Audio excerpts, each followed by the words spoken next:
सत्संगत्वे निस्संगत्वं निस्संगत्वे निर्मोहत्वं निर्मोहत्वे निश्चलतत्वं निश्चलतत्वे जीवन्मुक्तिः पुनरपि जननं पुनरपि मरणं पुनरपि जननी जठरे शयनम् इह संसारे बहुदुस्तारे कृपया पारे पाहि मुरा। सदाशिव समारंभां शंकराचार्य मध्यमाम् अस्मदाचार्य पर्यन्तां वंदे गुरु परंपराम्। श्री गुरुभ्यो नमः।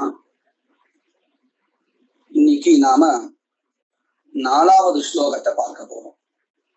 ராகவ யாதவீய காவியத்துல 4வது ஸ்லோகத்தை இப்போ நாம பார்க்க போறோம். ஸ்லோகம் ராமதாம சமானேன ஆகோரோதனமாசதாம் நாமஹாமக்ஷரரசம் தாராபாஸ்து நவேதயா. இந்த ஸ்லோகத்தினுடைய பதச்சேதகம்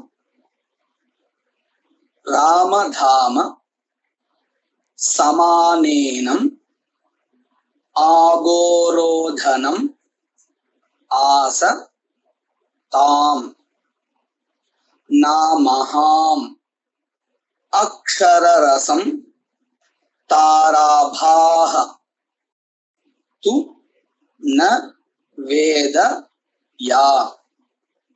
இப்போ இந்த ஸ்லோகத்தினுடைய யோஜனா, அதாவது அன்வயகான்னு சொல்லுவோம். யோஜனா ராமதாம அக்ஷர ரசம் ஆகோரோதனம் சமானேனம் தாம் ந அமஹாம் ஆச யா து தாராபாஹ ந வேத. இப்போ நம்ம இந்த பதங்களுடைய அர்த்தம் பார்க்க போறோம். இதுக்கு முன்னாடி இருக்கக்கூடியதான 2 ஸ்லோகங்கள்ல அந்த நகரங்களை பத்தின வர்ணனை பண்ணியிருந்தா, துவாரக நகரமாகட்டும் அல்லது அயோத்தியா நகரமாகட்டும், இந்த 2த்துடைய வர்ணனை பண்ணியிருந்தா. இப்போ அந்த 2 நகரத்துடைய ராஜாக்களான ராமன் கிருஷ்ணர், இந்த 2 பேருடைய வர்ணனை இங்க பண்றா. ரொம்ப அற்புதமான வர்ணனை. ராமன் கிருஷ்ணன் பெயரை வச்சுண்டு நாம சொல்லிண்டாலும் கூட பரபிரம்மஸ்வரூபத்துக்கு வர்ணனை பண்றதா இருந்தால், அதாவது அதை புரிய வைக்கிறதுக்காக எத்தனை வகையான முயற்சிகள் பண்ணணுமோ அந்த முயற்சியை பண்ணி கவி பரபிரம்மஸ்வரூபமாகவே இந்த 2 பேரையும் இந்த ஸ்லோகத்துல வர்ணிக்கிற. அது எப்படின்னு நம்ம பார்க்க போறோம். முதல்ல ராம தாம.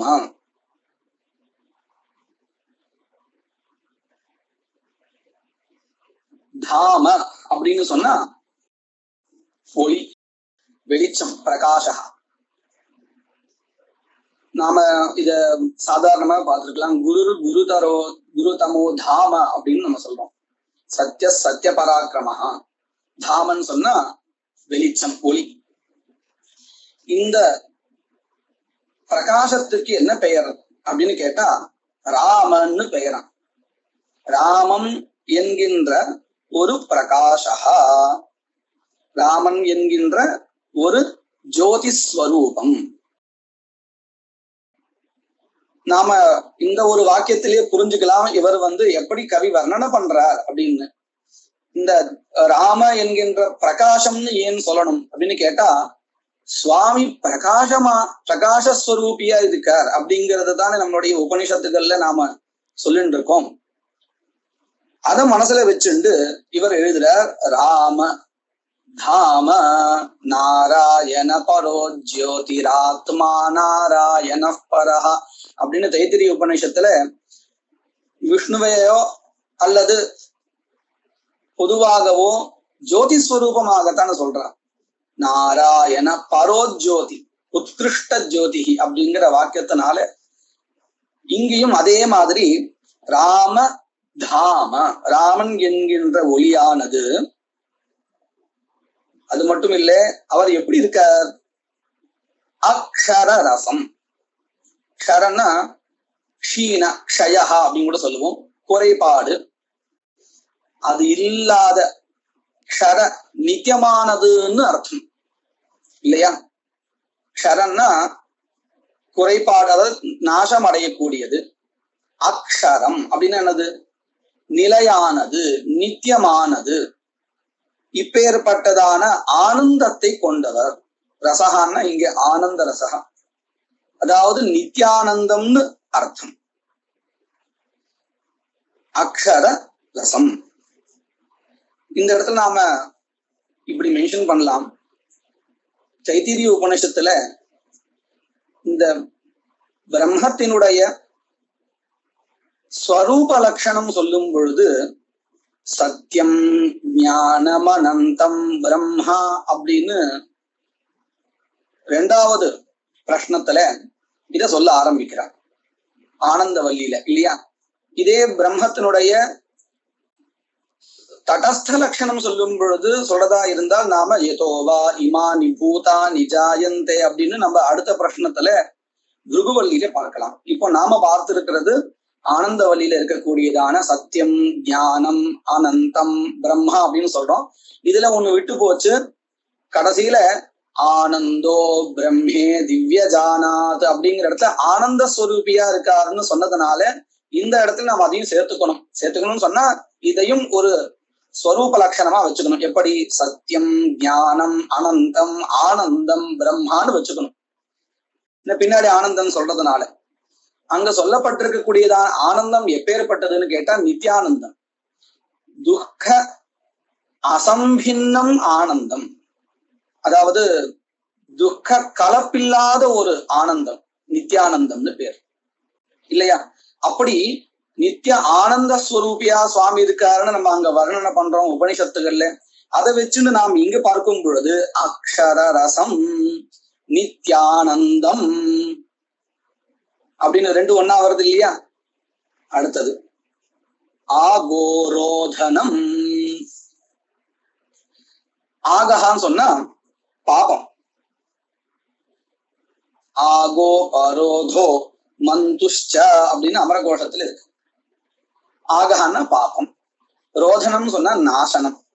இந்த பாபத்தை நாசம் பண்ணக்கூடியதான ஒரு ஸ்வரூபி பகவான் ராமஹா. இத நாம பல இடங்கள்ல பார்க்கலாம். தீபஜ்யோதிஹி பரம் பிரம்ம, தீபஜ்யோதிஹி ஜனார்தனஹ, தீபோ ஹரது மே பாபம் தீபஜ்யோதிர் நமோஸ்தேன்னு நம்ம இப்படி தீபத்தை நம்ம விளக்க ஏற்றும் பொழுதோ இந்த மாதிரி தீபங்களை வைக்கும் பொழுதோ சொல்லக்கூடியதான ஸ்லோகம் இது. இத நீங்க அர்த்தம் பார்த்தோம்னு சொன்னா தீபஜ்யோதிஹி பரம்பிரம்மா, இந்த பரபிரம்ம ஸ்வரூபி அப்படிங்கிறது ஜோதி ஸ்வரூபமா இருக்குங்கிறது நமக்கு இந்த ஸ்லோகத்துல இருந்து தெரிகிறது. முன்னாடி நாம பார்த்தோம் நாராயண பரோ ஜோதிஹி அப்படிங்கிற இடத்துல. அடுத்த வாக்கியம் என்ன வருது? தீபஜ்யோதிஹி ஜனார்தனா, ஜனார்தனா விஷ்ணு, ராமஹா அப்படி விஷ்ணு ஸ்வரூபம். தீபோ ஹரதுமே பாபம், இப்பேற்பட்ட ஜோதியானது மே என்னுடைய பாபம் பாபத்தை ஹரது நாசயத்துன்னு அர்த்தம். அப்போ இந்த ஜோதிக்கு என்ன ஒரு இயல்பு இருக்குன்னு சொன்னா நம்முடைய பாபம் தமஹாங்கிறது பாபத்தினுடைய ஒரு ரெப்ரசன்ட். அந்த தமச இருளை போக்குகிறது எது? ஜோதி, அதாவது பாப நாசகா. அத மனசை வச்சுட்டு கவி இங்க என்ன எழுதுறாரு அப்படின்னு கேட்டா ஆகோரோதனம் பாபநாசகம் சமானேன இனம். அடுத்த பதம், அதாவது இனஹான்னு சொன்னா சூர்யா, சூரியனுக்கு ஒப்பானவன், அப்பேற்பட்ட ஜோதி ஸ்வரூபம். சமானேன இனம். அடுத்தது இப்பேற்பட்ட இவர் என்ன பண்ணினார் அப்படின்னு கேட்டா தாம் அமஹாம் ஆச. இப்பேற்பட்ட இவர் இந்த ராமன் தாம் அந்த அயோத்தியாபுரியை அமஹாம் அமஹாம் அப்படிங்கிறது இந்த அயோத்தியா இருக்கு இல்லையா, அதுக்கு விசேஷனம். அப்படின்னா என்ன அர்த்தம்? அமஹாம் அப்படின்னா மகஹான்னு ஒரு பதம். மகஹான்னு சொன்னா உற்சவம் அல்லது பூஜா. மக உத்தவ உற்சவ அப்படின்னு அமரகோஷா. இப்போ மகஹான்னு சொன்னா என்னன்னு தெரிஞ்சு போச்சு. அப்படின்னு முன்னாடி சேர்ந்தா என்ன அடுத்து? இந்த உற்சவம் இல்லாததுன்னு ஆயிடுது இல்லையா? அமஹா அமஹா. இது எதுக்கு விசேஷனம்னு கேட்டா அயோத்திக்கு தானே. அதனால இதுவும் ஸ்ரீலிங்கத்துல அமஹாம் அயோத்தியாபுரீம் ரமாம் மாதிரி தித்தியா பக்தி ஏகவச்சனம். இது விபரீதமா இருக்கே. அதாவது பூஜைகள் இல்லாத உற்சவங்கள் இல்லாத அயோத்தியன்னு வருதுன்னு கேட்டா முன்னாடி நமக்கு இன்னொரு பதம் இருக்கு, ந அப்படின்னு பதம் இருக்கு. இப்போ அமஹாம்னா என்னது? பூஜைகள் உற்சவங்கள் அற்றதான அயோத்தியை. தித்தியா பக்தி ஏகவச்சனம் அயோத்தியை. அதுக்கு முன்னாடி ஒரு நா சேர்த்தா என்ன ஆயிடும்? உற்சவங்கள் இல்லாத அயோத்தியை இல்லை அப்படின்னு அர்த்தம். உற்சவங்களுடன் கூடியதான அயோத்தியை ந அமஹாம். நல்லா இது கவனிக்கணும். மகஹான்னு பதம் அதுக்கு முன்னாடி சேர்த்தோம். சேர்த்தால் உற்சவங்கள் அற்றன்னு ஒரு அர்த்தம் கிடைக்கும். அதுக்கு முன்னாடி ஒரு ந சேர்த்தால் ந அமஹாம் அப்படின்னு அர்த்தம் கிடைக்கும், பதம் கிடைக்கும். அந்த பதத்துக்கு என்ன அர்த்தம்? உற்சவங்களுடன் கூடிய பூஜைகளுடன் கூடியதை அயோத்தியாபுரியை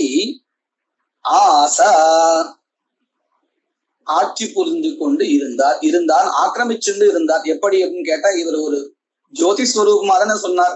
அந்த ஜோதியினுடைய கிரணங்கள் எல்லா பக்கங்களிலும் இந்த அயோத்தியபுரியை சூழ்ந்து கொண்டு இருந்தது. இந்த இடத்துல நாம் தமிழ்ல வச்சுட்டு பார்த்தோம்னு சொன்னா அயோத்தியில் அப்படின்னு சப்தமி வர மாதிரி தோணும். ஆனா இங்க வியாக்கரண விசேஷம் இருக்கு. அதிஷிங்ஸ்தாசாம் கர்மா அப்படின்னு ஒரு சூத்திரத்தினுடைய அர்த்தத்தை பார்த்தோம்னு சொன்னா நமக்கு இது வந்துடும். வைகுண்டம் அதிஷேதே அத்தியாஸ்தே இப்படிலாம் சொல்றது உதாரணங்கள் உண்டு. தித்தியா விபக்தி வரும்ங்கிறது இந்த சூத்திரத்தினுடைய அர்த்தத்தை நாம பின்னாடி ஏதாவது வாய்ப்பு வரும்போது தெரிஞ்சுக்க வேண்டியது. இப்ப இந்த இடத்துல என்ன ஆச்சு? இப்பேற்பட்ட ராமன் ஜோதிஸ்வரூபமானவர், நித்யானந்தமானவர், பாபங்களை தொலைக்கின்றவர், சூரியனுக்கு சமமானவர். இந்த அயோத்தி சூழ்ந்து கொண்டு இருந்தார், அங்கே ஆட்சி புரிந்து கொண்டு இருந்தார்னு அர்த்தம். சரி, இதனால என்ன ஆயிடுத்து? இந்த மக்கள் எல்லாம் இப்படி ஒரு ஜோதிஸ்வரூபத்தை பார்த்ததுனால என்ன ஆயிட்டான்னு கேட்டா, இந்த நகரமானது மக்கள், நகரம் சொன்னா நகரத்துல கூடிய மக்கள், யா அயோத்தியாபுரி, இந்த நகரம்னா நகரத்தை இருக்கக்கூடிய மக்கள்னு அர்த்தம் பண்ணிக்கணும். தாராபாஹ ந வேதா. தாரா அப்படின்னு சொன்னா நக்ஷத்திரம்னு அர்த்தம். நம்ம அமரகோஷத்திலே பார்க்கலாம். நக்ஷத்திர மிருக்ஷம்பம் தாரா தாரகா பிடுவா ஸ்ரீயான்னு வருது. தாரான்னு சொன்னா நட்சத்திரங்கள் அர்த்தம். தாரா தாரா பாஹ. பான்னு சொன்னா ஜோதிஹின்னு அர்த்தம். ருக் த்விட் பாஷ்ட வித்யுதி தீப்தயா அப்படின்னு ரோச்சிஷோச்சி ருபே கிளீபே பிரகாஷோத்யோத ஆதபஹான்னு மேற்கொண்டு அமரம். ஸ்யுஃப் பிரபா ருக் ருச்சி ஸ்த்வித் பாஷ்ட வித்யுதி தீப்தயா அப்படின்னு அந்த பங்கினுடைய முதல் ஆரம்பத்துல இருந்து இதெல்லாமே சினானிம்ஸ், அதாவது பிரகாசத்துக்கு. அதன்படி பார்த்தோம்னு சொன்னா பான்னு சொன்னாலோ அல்லது பாஹ அப்படின்னு சொன்னாலும் ரெண்டுத்துல எதை சொன்னாலுமே அது பிரகாசத்தை தான் குறிக்கிறது. இப்போ இந்த இடத்துல நாம எடுத்துட்ட பதம் எது? தாராபாஹ. நட்சத்திரனுடைய ஒளியை, பிரகாசத்தை, ஒளியை அந்த நகரமானது ந வேதா அறியவில்லை. இப்பேற்பட்ட ஒரு அத்தியந்தம் குருதரோ தாமன்னு சொல்லும் பொழுது பிரகாசமானதா, எல்லாத்தை காட்டிலும் பிரகாசமானது அப்படின்னு சொன்னா அந்த ஒளியில இந்த நட்சத்திரம் முதலிய ஒளிகள் எல்லாமே மங்கி போயிடும். இங்க தாரான்னு நட்சத்திரத்தை கொடுத்திருந்தாலும் நட்சத்திரமோ அல்லது சந்திரனோ இல்ல சூரியனோ இந்த மாதிரி ஒளி பொருந்திய பதார்த்தங்கள்னு எடுத்துக்கணும். நாம ஏற்கனவே பார்த்திருக்கோம். உபலக்ஷணம் அப்படின்னு பேரு. ஒரு பொருளை சொல்லி அதை போலன்னு எடுத்துக்க வேண்டியது. இப்ப இந்த இடத்துல நட்சத்திரங்கள் அப்படின்னு குறிப்பிடப்பட்டிருந்தாலும் அது நட்சத்திரத்தை மட்டும் குறிக்கல, சூரியனையும் சந்திரனையும் சேர்த்துதான் குறிக்கிறது. இவைகள் எல்லாமே அந்த ஒளியின் முன்னாடி மலங்கடிக்கப்பட்டது. அதாவது ரொம்ப குறைவான ஒளியை கொண்டதாக நமக்கு தெரிகிறது. அதனால அந்த நகரமானது இந்த நட்சத்திரங்களுடைய பிரகாசத்தை அறியவில்லை. அறியவில்லை. அப்பேற்பட்ட ஒரு ஜோதிஸ்வரூபமா அங்க வீட்டில் இருந்தார் ராமன் அப்படின்னு இது ராமனை வர்ணனை பண்றதாக இந்த ஸ்லோகம் இருக்கு. அடுத்து இதே ஸ்லோகத்தை நாம பின்பக்கத்துல இருந்து சொன்னோம்னு சொன்னா அது கிருஷ்ணரை சொல்லக்கூடியதாக முன்னாடி சொன்ன ஸ்லோகத்தை நாம பின்புறமா படிக்க போறோம். யாதவே நஸ்து பாராதா சம்ரரக்ஷ மகாமனாஹ தாம் சமானதரோ கோமான் ஏனே மாசமதாமராஹ. இப்போ இந்த ஸ்லோகத்தினுடைய பதச்சேதம். யாதவேனஹ து பாராதா சம்ரரக்ஷ மகாமனாஹ தாம் சஹ மானதரஹ கோமான் அநேமாசமதாமராஹ. ஒரே பதம். இப்போ இதனுடைய யோஜனா அன்வயா. அநேமாசமதாமராஹ கோமான் மானதரஹ பாராதா சஹ யாதவேனஹ தாம் சம்ரரக்ஷ. இப்போ நாம முதல்ல அநேமாசமதாமராஹ அப்படிங்கிற ஒரு பதத்துக்கு அர்த்தம் பார்க்க போறோம். முதல்ல இதுல நாம நம்மளுடைய சௌகரியத்துக்காக பெரிய பதமா இருக்கிறதுனால சின்ன சின்னதா பிரிச்சுன்னு சொல்லுவோம். முதல்ல அநேமா. நேமா அப்படின்னு சொன்னா நேம அவதி, எல்லைன்னு அர்த்தம். அந்த எல்லைகள் அற்றவர் அப்படின்னு சொல்றதுக்காக நன் சேர்த்தா அநேமா. எல்லைகள் அற்றவர் இல்லையா, விபு. இது இந்த அளவுக்கு தான் இருக்காரு அப்படித்தான் இருக்காருன்னு நம்மளால சொல்ல முடியாத ஒரு ஸ்வரூபம். இதுதான் நாம விஷ்ணுன்னு சொல்றோம் இல்லையா. விஷு வியாப்தோன்னு தாத்து, அதாவது எங்கும் பரவி இருக்கக்கூடியவர். அத மனசுல வச்சுதான் இங்க எழுதிருக்க. அநேமா. அநேமா. அசம. அசம. சமன்னா துல்லியமானதுன்னு அர்த்தம். அசமன்னு சொன்னா துல்லியம் இல்லாதது. இது துல்லியம் இல்லாதது அப்படின்னு கேட்டா தாமா. தாமன் சொன்னா நம்ம முன்னாடியே பார்த்தோம், ஒளியின் அர்த்தம், பிரகாஷகான்னு அர்த்தம். இந்த ஒளியை கொண்டவர் எப்பேற்பட்ட ஒளியை கொண்டவர் அப்படின்னு கேட்டா துல்லியம் இல்லாத அந்த அவர்கிட்ட அவர் என்ன ஸ்வரூபமா இருக்காரோ, ஜோதிஷ் ஸ்வரூபமா இருக்காரோ அந்த ஒளியை காட்டிலும் வேற ஒரு சமமானது ஒண்ணு இல்லை. அசம தாம. அடுத்தது ராஹ அப்படின்னு இருக்கு.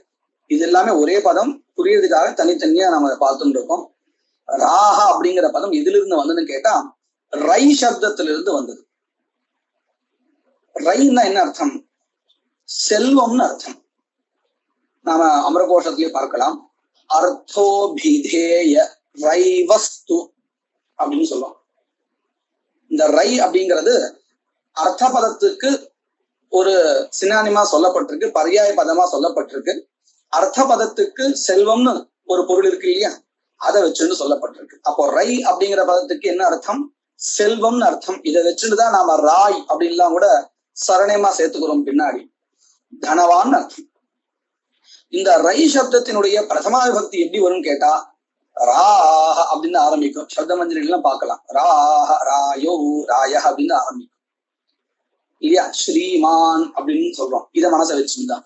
இப்போ அவர் எப்படி இருக்க, இந்த தன விஷயத்திலேயோ அவருடைய ஜோதி ஸ்வரூபத்திலேயோ அந்த ஜோதியிலையும் சமமா இன்னொருத்தனும் கிடையாது. அசமதாமராஹா இப்படின்னு இருக்கு. இதுதான் முதல் பதம். அநேமாசமதாமராஹா. யார் அவர்? ஸ்ரீகிருஷ்ணன். எப்படி தெரிகிறது? அடுத்த பதத்தை பார்த்தாலே தெரிகிறது. கோமான், புத்திமான் மாதிரி கோமான், நிறைய பசுக்களை கொண்டவர். கோபாலஹா அப்படின்னு அர்த்தம். கோமான். மானதரஹா, மானி. மானின்னு சொன்னா கௌரவிக்க தகுந்தவர், கௌரவத்தை உடையவர் அவர். நமக்கு அவர் கௌரவிக்க தகுந்தவர். மான்யா, நமக்கு அவர் மான்யா, அவர் மானி. கௌரவத்தை உடையவர், நமக்கு அவர் கௌரவிக்கப்பட வேண்டியவர். மான்யா. இதத்தான் மானதரஹா.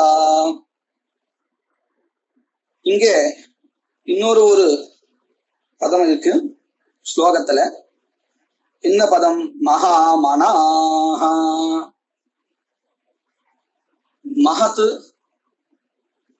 மகத்னா பிரசஸ்தம், ரொம்ப விபுலம்னு அர்த்தம், பெரியது. இது மனஹா, பிரசஸ்தம் மனஹா யஸ்ய சஹ மகாமனாஹ. மகாமனாஹ அப்படிங்கிற பதம் வேதத்திலே கூட நிறைய இடத்துல உபயோகப்படுத்திருக்கு.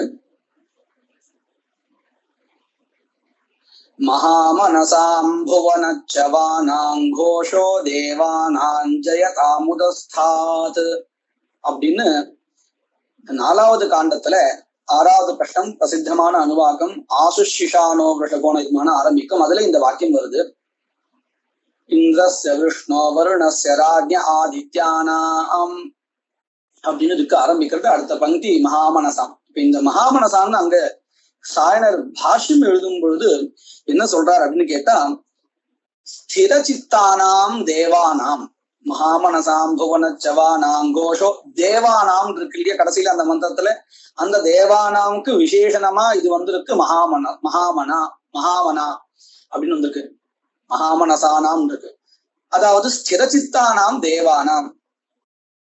இதுல புவனச்சமானாம், அதாவது இந்த உலகத்திற்கு கெடுதலை செய்கின்ற யாரு இந்த துக்கத்தை பண்ற அசுரர்களோ அல்லது மற்ற யாரோ இருக்காரோ அவளுடன் போர் புரியறதுல ஸ்திர சித்தாளா இருக்கலாம். யாரு? தேவர்கள். அப்படின்னு சாயன பாஷ்யத்தை பார்த்தா நமக்கு அந்த வேத வாக்கியத்தினுடைய அர்த்தம் புரியாது இல்லையா? அப்ப இவர் இங்க எப்படி இருக்கார்? ஸ்திரசித்தா மகாமனாக அப்படின்னு சொன்னா ஸ்தித பிரஜனா இருக்கார், பரபிரம்மஸ்வரூபியா இருக்காருன்னு அர்த்தம். இதைத்தான் நம்ம முதல்லயே சொன்னோம். இந்த ஸ்லோகத்தை எல்லாமே அப்படியே பரபிரம்ம பரமாவே இருக்கு. கிருஷ்ணர் ராமன் ஒரு பெயரை வெறுமனே உபாதிக்காக எடுத்துக்கிறாருன்னு தெரியாது. இப்பேற்பட்ட ஸ்தித பிரஜைய சொல்றதுக்காக இந்த பதம் மகாமனாஹா. அடுத்தது யாதவேனஹா, யாதவானாம் இனஹா. இனஹான்னு சொன்னா சூரியன் நம்ம முன்னாடியே பார்த்தோம். ஏனஹான்னு ஒரு பதம் இருக்கு. இது ஏனஹாங்கிற பதம் 2 அர்த்தத்தை குறிக்கிறது. ஒண்ணு சூரியனை குறிக்கிறது, இன்னொன்னு பாபத்தை குறிக்கிறது. கலுஷம் விருஜி நைநௌகம் அம்ஹோ துரித துஷ்கிருதம் அப்படின்னு அமரத்துல இந்த ஏன பதம் பாபத்தை குறிக்கிறதாவும் இருக்கு. நாம இங்க யாதவானாம் இனஹான்னு சொன்னாலும் சரி, ஏனஹான்னு சொன்னாலும் சரி, சூரியனைத்தான் குறிக்கிறது. யாதவ குலத்தினுடைய ஒரு சூரியனாக விளங்குகிறார். முன்னாடியே சொன்னபடி ஜோதிஸ்வரூபமா இருக்கார் அப்படிங்கிறதா இங்க சொல்றார். அடுத்தது பாராதா. பா அப்படின்னா ஒளியை சொல்றதுன்னு நாம ஏற்கனவே பார்த்திருக்கோம், பிரகாசத்தை சொல்றது. ராத்தான்னு சொன்னா தாத்தான்னு அர்த்தம்.